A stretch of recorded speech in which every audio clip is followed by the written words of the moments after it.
Demi meningkatkan pelayanan dan keamanan selama Natal dan Tahun Baru 2016, pihak Bandara Sultan Mahmud Badarudin II Palembang mengajak Polda Sumsel untuk menggunakan anjing pelacak di bandara untuk memeriksa setiap tas penumpang yang mencurigakan serta bagian kargo bandara. Iskandar Hamid, GM Angkasa Pura II yang ditemui Rabu 23 Desember 2015 mengatakan, digunakannya anjing pelacak ini untuk memperketat keamanan bandara agar mendeteksi benda yang mencurigakan dan berbahaya seperti narkoba. Terkait dengan kegiatan peningkatan keamanan dan keselamatan penerbangan, jadi kami berupaya untuk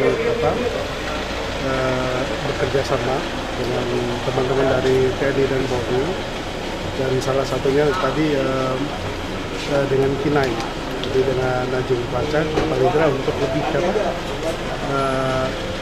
mensupport kita di dalam mendeteksi barang-barang yang terindikasi misalnya berbahaya.